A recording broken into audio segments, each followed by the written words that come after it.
Selamat siang.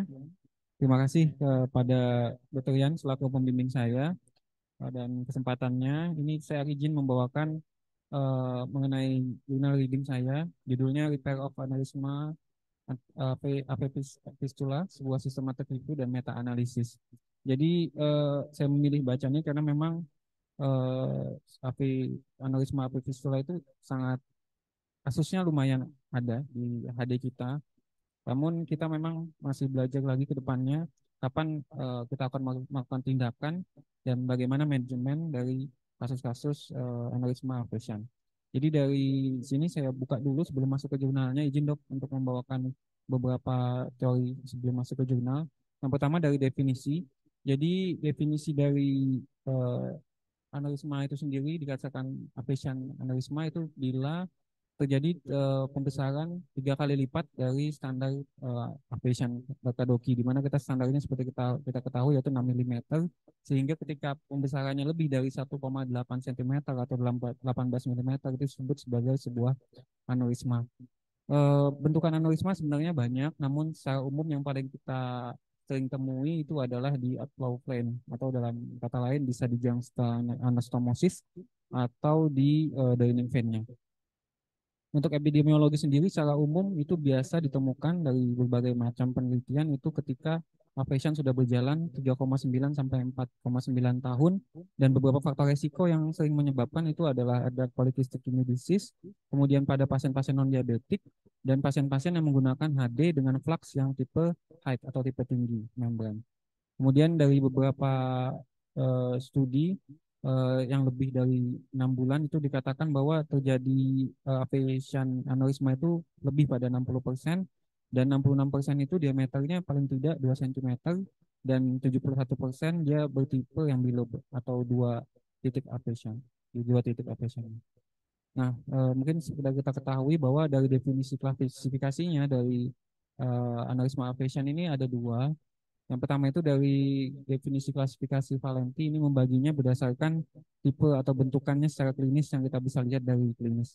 Yang pertama itu tipe 1, ini biasanya berhubungan dengan tipe flow yang tinggi dan biasanya sering terjadi pada pasien-pasien yang aphasia-nya tidak dipakai dalam jangka waktu yang lama. Tipe 1A itu jadi sepanjang draining vein. Tipe B juga sebenarnya sama, kurang lebih sama sepanjang draining vein, namun bentuknya yang lebih globulasi. Sedangkan tipe 2 itu biasa terjadi pada pasien-pasien yang memang masalah mekanik pada saat puncture aphasia-nya. Jadi memang dari Kadoki dijelaskan bahwa sebisa mungkin untuk puncture aphasia itu jangan menggunakan teknik buttonhole tapi step ladder. Jadi pada yang contohnya pada 2A ini karena titik puncture-nya untuk aphasia-nya itu menimbulkan aneurismatik. Jadi baik dari sisi yang arterinya maupun venanya. Tipe B juga seperti itu kurang lebih sama. Sedangkan untuk tipe 3 ini tipe yang kompleks tidak dapat dijelaskan, itu sekitar 3,7%, sedangkan yang tipe 4 itu bisa dibandingkan secara dupleksnya seperti kesannya pseudoaneurisma. Jadi susah membedakannya. Tipe 3 kompleks dok, jadi berbagai bentuk yang selain dari 3 tipe ini dok. Sedangkan ada juga yang berdasarkan temuan USG dan fisiologram, itu Balas dan Bujok, ini yang klasifikasi juga sering digunakan dalam berbagai macam jurnal, di mana tipe 1 itu jika ditemukan ada tanpa adanya stenosis atau trombosis, sedangkan tipe 2 itu ditemukan 50% stenosis, sedangkan tipe 3 itu partial trombosis lebih dari 50%, dan tipe 4 ini complete trombosis atau gagal aphasia-nya. Jadi ini sering digunakan sebagai berbagai macam bentuk penelitian, tipe klasifikasi Balas dan Bujok ini. Sedangkan untuk patofisiologinya sejauh ini, semuanya nggak bagus. Nah ini secara patofisiologi kenapa bisa timbul aneurisma aphasia itu biasanya terjadi karena kombinasi adanya resistant outflow, misalnya saja terjadi stenosis dan distensi dari dinding venus yang terarterialisasi. Bisa jadi karena adanya memang high flow dari draining vein-nya, atau memang ada stenosis di contohnya di vena central. Jadi dikatakan di sini biasa terjadi pada cephalic vein itu stenosisnya 57%, cephalic arc 20%, brachiocephalic venous 10% dan vena subclavia itu 6%. Jadi adanya stenosis vena sentral itu juga semakin besar memungkinkan terjadinya sebuah aneurisma aorta. Selain itu juga seperti yang dijelaskan tadi untuk tipe 2 itu puncture titik aphasia itu bisa menyebabkan eh, terbentuknya aneurisma dikarenakan memang peningkatan tekanan di sana. Jadi memang disarankan jangan seperti ini yang button hole, jadi 2 titik saja.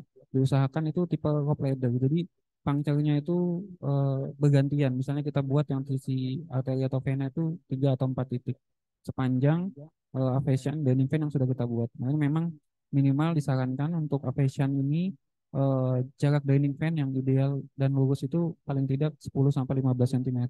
Sehingga diharapkan nanti untuk titik puncture-nya bisa digunakan teknik rope ladder. Kemudian peningkatan mean flow rate, jadi ada beberapa passion yang memang high flow dan juga ada risiko pada riwayat transplantasi ginjal itu karena obat-obatan immunosuppression itu bisa meningkatkan terjadinya aphasia aneurisma. Untuk manajemennya sejauh ini dari Kadoki, jadi pada apa ya, aneurisma aphasia yang tidak bergejala itu memang konservatif. Sehingga kalau untuk indikasi pembedahannya yang pertama itu jika memang dari kulitnya sendiri dari aphasia-nya itu ada penipisan atau adanya contoh pada gambar ini itu skin necrotic. Jadi skin necroticnya ini bisa impending rupture itu merupakan salah satu untuk indikasi pembedahan. Kemudian adanya high output CAF di mana kalau kita ukur flow-nya itu lebih dari 3000 ml per menit. Kemudian ada reason untuk kosmetik atau penampakan luar dan di mana fungsi yang terakhir itu fungsi aphasia-nya sendiri sudah tidak maksimal. Misalnya titik puncture yang sudah jauh berkurang dan aliran flow-nya sudah tidak ada kuat. Nah, pada jurnal yang saya baca ini, untuk klasifikasi mereka yang mereka gunakan adalah indikasi operasi berdasarkan balas yang bjork. Jadi ada 3 grup. Yang grup pertama ini pasien-pasien yang terkait dengan ketidaknyamanan karena aneurismanya itu bisa karena nyeri maupun karena alasan kosmetik. Sedangkan yang grup B ini yang paling banyak dominan itu terkait dengan resiko perdarahan. Jadi memang ada penipisan atau erosi kulit, kemudian aneurisma yang berkembang dengan cepat, adanya hipertensi vena, pembengkakan, atau penambahan perdarahan saat digunakan HD. Sedangkan grup C ini yang high flow berhubungan dengan high flow CAF. Untuk pembedahan sendiri sebenarnya tidak ada penjelasan teknik apa yang bisa digunakan yang terbaik untuk berbagai jenis aneurisma aphasia. Makanya di sini saya coba gali di systematic review ini dari beratusan penelitian teknik apa yang mungkin bisa kita gunakan yang terbaik untuk operasi dari aneurisma aphasia.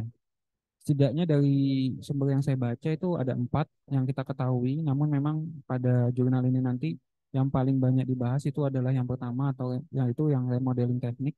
Jadi memang kita remodeling bisa bentuknya kita langsung aneurisma rapi, kemudian kita primer dengan jahitan langsung atau ada juga yang menggunakan stapler, bahkan ada juga yang menggunakan graft di luar ini. Sedangkan yang kedua ini jadi dibuang aneurismanya kemudian diganti dengan graft. Yang keempat, yang ketiga memang diirigasi aphasia kita buat aphasia yang baru. Atau yang terakhir ini yang sangat jarang sekali ditemukan dan beberapa jurnal jarang digunakan yaitu menggunakan teknik endovaskular yaitu pemasangan stent. Nah, ini contohnya pada beberapa penelitian ini nanti yang digunakan di penelitian ini yang terutama yang remodeling teknik. Ini contohnya ini jadi pasiennya yang titik aneurismanya di eksisi, kemudian dilakukan end-to-end anastomosis dari draining fan-nya. Ini hasilnya yang BA. Jadi titik, daerah anastomosisnya dibuang. Kemudian ini juga remodeling teknik, namun ini hanya dilakukan aneurysmectomy dan aplikasi. Jadi dimasukkan ukuran, jadi bisa di pembuluh darahnya ini dimasukkan bisa NGT, bisa alat-alat lain, pipa yang ukurannya kita kehendaki, dan dilakukan aplikasi atau jahitan langsung ataupun menggunakan stapler. Ini contohnya pada penelitian ini juga ada menggunakan eksternal protese. Jadi setelah dilakukan eh, analismografi itu pada tahap akhir ini di gambar E ini. Jadi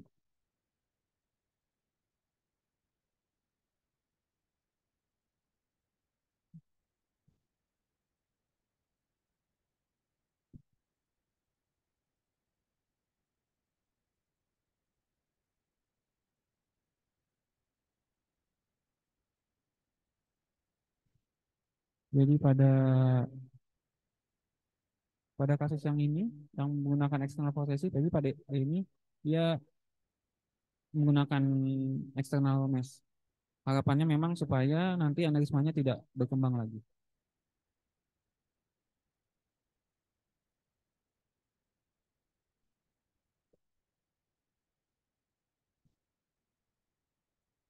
Nah, ini contoh yang lain yang menggunakan step tadi. Nah, ini masuk ke dalam jurnal yang ingin saya bahas. Jadi, dia merupakan sebuah systematic review dan meta-analisis dari penanganan dari aneurisma aphasia. Totalnya, jadi dia memang membahas tentang yang seperti saya jelaskan tadi, aphasia yang lebih dari 18 mm. Kemudian dia menggunakan klasifikasi balas dan jok. Ini tadi sesuai balas dan jok tadi indikasi ada tiga, grup A, B, dan C. Eh, Kemudian metodenya yang digunakan ada aneurysmography, aneurysmography. Jadi direseksi, dibuang bagian aneurismanya, kemudian dijahit langsung dengan primer maupun stapler maupun dengan external mesh tadi. Kemudian ada aplikasi, jadi tanpa pembuangan dari jaringan aneurismanya langsung dilakukan penjahitan. Ada resection, jadi ini dibuang, diganti dengan vena atau AV graft, kemudian ligasi dan bypass, jadi untuk anastomosis dan endovaskular, tapi tidak dilakukan pada penelitian ini. Ini untuk hasilnya dari 794 penelitian, akhirnya didapatkan 13 penelitian, di mana sudah sesuai dengan eh, target dari penelitiannya. Karakteristiknya sendiri, semua pasiennya totalnya 597 dengan rata-rata umur pasien 55,5 tahun, di mana usia jenis kelamin yang banyak itu pada laki-laki 79% dibandingkan wanita 53%. Dan ini tadi berdasarkan indikasi balas dan biok itu paling banyak yang ditemukan itu yang untuk pencegahan dari bleeding itu 513 pasien atau 86%, sedangkan untuk keluhan pasien itu 4%, dan untuk flow-nya itu 10% atau 53 pasien. Untuk lokasinya sendiri paling banyak di Bakteriocephalic dan Bacillus itu 59%, sedangkan pada Radiosephalika itu 41%, dengan rata-rata aneurisma yang ada di penelitian ini 15 sampai 80 mm. Di mana untuk waktu timbulnya aphasia sendiri paling cepat itu 12 bulan dan paling lama itu 144 bulan. Ini untuk hasilnya, jadi dari 13 penelitian di sini dijelaskan berbagai macam teknik yang digunakan pada penelitian tersebut, di mana sebagian besar memang cukup menggunakan aneurysmografi, baik itu menggunakan stapler maupun langsung penjahitan, dan ada yang beberapa menggunakan external mesh. Dan di sini dari berbagai penelitian ini memang umumnya rata-rata itu menggunakan pipa sebagai acuan untuk penjahitannya. Contohnya pada penelitian One et al. Ini dia menggunakan kateter ukuran 6 mm. Jadi sesuai target yang ditentukan Kadoki untuk aphasia yang matur, jadi dia aneurismografinya sesuai dengan ukuran 6 mm. Kemudian dari berbagai penelitian ini dijelaskan mengenai primary patensinya, nanti dijelaskan di pembahasan. Kemudian sebagian besar juga ditemukan di sini bahwa dari sebagian besar penelitian itu ditemukan adanya stenosis vena sentral. Dan nanti dijelaskan tata laksananya. Kemudian untuk komplikasinya dalam 30 hari terakhir itu paling utama ada beberapa seperti perdarahan, infeksi, dan stenosis. Untuk hasilnya sendiri untuk forest plot untuk hasil dari 12 12 bulan primary patensinya dijelaskan di sini bahwa memang dari perbandingan antara aneurysmography menggunakan external prosesi atau aneurysmography langsung baik dengan jahitan langsung maupun aplikasi dan dibandingkan dengan stapler itu untuk primary patensinya memang tidak ada perbedaan yang signifikan. Jadi hampir rata-rata sama, yaitu di atas 80%, dan di total itu di angka 82%. Namun pada result ini ada satu kasus yang memang angka primary patensinya sangat rendah yaitu 45% pada penelitian Wong 2017 di mana dia menggunakan aneurysmography langsung. Dikatakan di sini saya buka jurnalnya itu ternyata mereka untuk primary patensinya paling tinggi 90% itu saat 10 bulan awal. Namun pada 12 bulan dia turun jadi 45%. Namun setelah dilakukan penanganan, jadi dilakukan PTA, itu primary assisted patensi 1 tahunnya naik jadi 96%.